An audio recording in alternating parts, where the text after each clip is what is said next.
Thanks for watching Dr. YouTube channel and press on bell icon. Subscribe my YouTube channel, okay?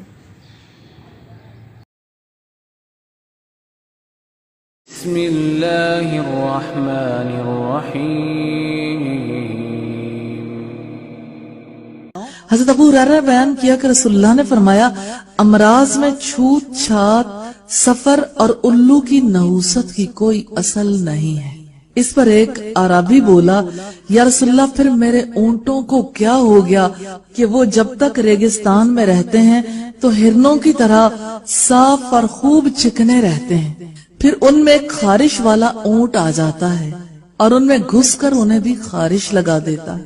نبی صلی اللہ علیہ وسلم نے اس پر فرمایا لیکن یہ بتاؤ کہ پہلے اونٹ کو کس نے خارش لگائی تھی؟ یہ روایت صحیح بخاری کی ہے 5770 اور 5717 نمبر پر۔ یہ بات بہت سمجھنے کی ہے۔ ساری دنیا چھوت چھات کے وہم میں مبتلا ہے اور اسی وجہ سے ساری ویکسینیشنز ہوتی ہیں کہ چھوت چھات سے بچ جائیں، اور رسول اللہ صلی اللہ علیہ وسلم نے کانٹا ہی نکال دیا کہ چھوت چھات کی کوئی حیثیت ہی نہیں۔ اگر ہم اس حوالے سے دیکھیں تو یوں نہیں لگتا کہ ویکسینیشن تو ساری ختم ہو گئی، یعنی دنیا میں اگر صرف ویکسینیشنز کو دیکھیں، میں ویکسینیشنز کے خلاف بات نہیں کر رہی، ان کی حقیقت پہ بات کر رہی ہوں کہ ویکسینیشن کا اصل آبجیکٹو تو یہ ہوتا ہے نا کہ کسی سے کوئی بیماری لگنے لگے تو پہلے ہی ٹھیک ہو جائے، یعنی پہلے سے اندر مدافعتی قوت پیدا ہو جائے۔ اس کا مطلب یہ ہے کہ ہم یہ تسلیم کرتے ہیں کہ ارد گرد پھیلے ہوئے جرمز کے پاس اپنا ذاتی اختیار ہے،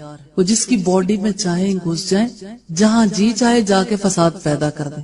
رسول اللہ صلی اللہ علیہ وسلم کی اس بات کے حوالے سے میں یہ پتا چلتا ہے کسی کی کوئی مجالی نہیں کہ کوئی کسی کے پاس چلا جائے، کوئی جرم کسی کے پاس جا ہی نہیں سکتا جب تک کہ اللہ نہ چاہے۔ یقین کریں انسان کی زندگی کا نقشہ ہی بدل جاتا ہے اس بات کو تسلیم کرنے سے کہ چھوت چھات کی کوئی حیثیت نہیں۔ ہماری تو ساری لائف ہی اسی کی گرد بنی ہوئی ہے۔ کسی کو نزلہ ہے وہ ساروں سے بچتا پھرتا ہے، لوگ اس سے بچتے پھرتے ہیں کہ اب سب کو نزلہ لگ جائے گا، اور نزلے کا معاملہ تو چھوٹا سا ہے، اتنی پھر بھی فرق بات فیل نہیں ہوتی، لیکن اگر کسی کو خارش ہو یا ایسے مرض میں کوئی مبتلا ہو جس کی وجہ سے دوسرے لوگ خطرہ فیل کرتے ہیں تو ظاہر ہے اس سے بھی بچنے کی کوشش کی جاتی ہے، اور رموزی امراض کے حوالے سے اور زیادہ، یعنی آگے آگے اگر دیکھیں بیفور ٹائم اس کے بارے میں کوشش کی جاتی ہے کہ علاج کروانا تو ہمارا حق ہے، بھئی ایک بیماری ہے ہی نہیں اس کا علاج کیوں کروانا۔ یہ انشاءاللہ تعالی اس کورس کے اینڈ تک ہم ضرور دیکھیں گے کہ ویکسینیشنز کے پیچھے ملٹی نیشنل کمپنیز کے آبجیکٹیوز کیا ہیں۔ دنیا میں یہ سب کچھ بزنس کے لیے ہو رہا ہے، یہ انسانیت کی خدمت کے لیے۔ ضرور حقیقت جاننی چاہیے، کیونکہ عام افراد جب اس پر غور و فکر نہیں کرتے تو سارے لوگ ایک ہی راہ میں بہہ جاتے ہیں۔ اور آپ دیکھیں کہ ایک ویکسینیشن ایجاد ہوتی ہے تو ایک کمپنی کا منافع کتنے ارب تک پہنچ جاتا ہے، جب کبھی کوئی بیماری نہیں ہوا۔ پھر بیچا کیا؟ اصل میں خوف بیچتے ہیں۔ ساری سوسائٹی کو پہلے خوف زدہ کیا جاتا ہے، اتنا خوف کہ لوگ اپنا سرمایہ نکالنے کے لیے تیار ہو جائیں۔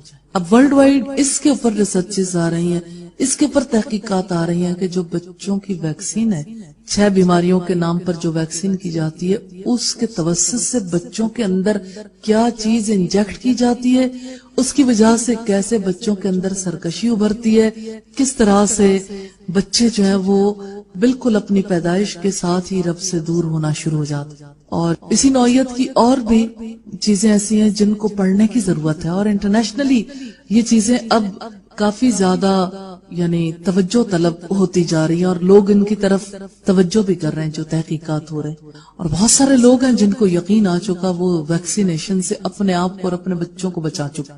یہ ایک علیحدہ ایشو ہے، اس کے اوپر بھی ہم بات کریں گے، لیکن ہم فی الوقت اس کے اوپر بات کر رہے ہیں کہ چھوت چھات کی کوئی حیثیت نہیں ہے۔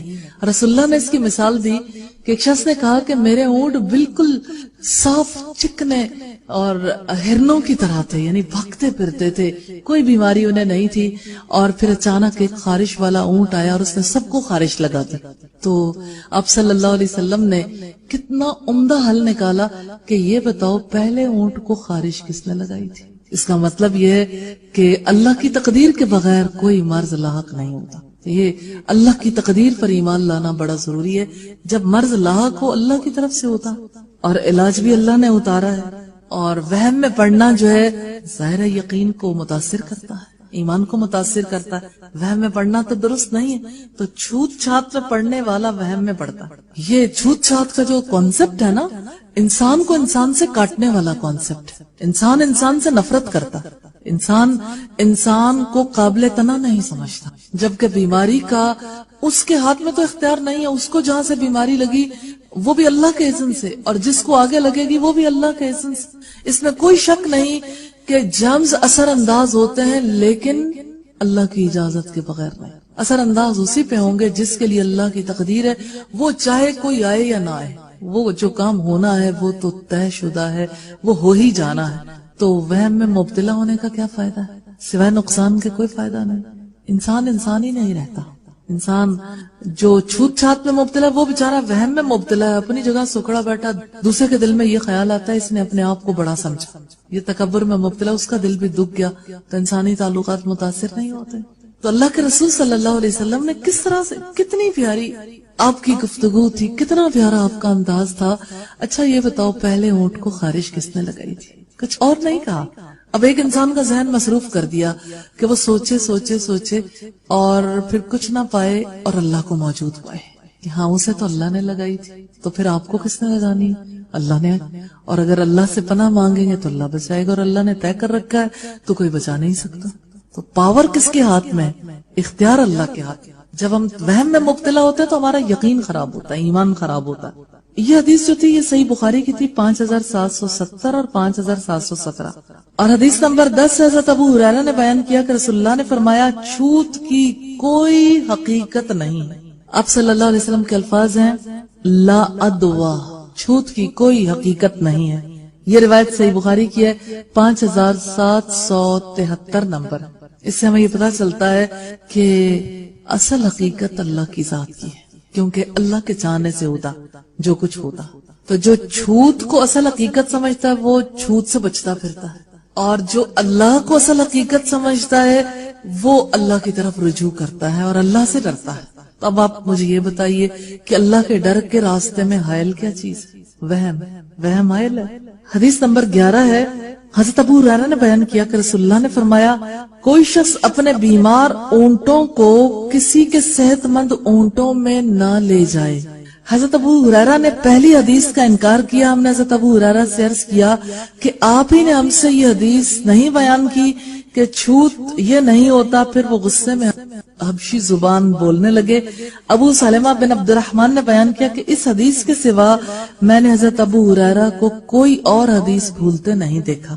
صحیح بخاری کی روایت ہے 5774 اور 5771 نمبر پر. تو یہاں اس حدیث سے اگرچہ ہمیں بظاہر ایسا فیل ہوتا ہے کہ کوئی کنفیوژن پیدا ہو گئی, لیکن حدیث کے حوالے سے ہمیں یہ پتا چلتا ہے کہ ہر چیز اللہ کے اختیار میں ہے, لیکن جان بوجھ کر ایسے کام نہیں کرنے چاہیے جس کی وجہ سے دوسروں کو شک ہو سکتا ہو, کوئی وہم میں مبتلا ہو سکتا ہو, کوئی تکلیف میں مبتلا ہو سکتا ہو, کوئی بیمار ہو سکتا ہو. یعنی ہونا تو اللہ کی مرضی سے ہے, لیکن اسباب پیدا کرنے میں فائدہ نہیں ہے.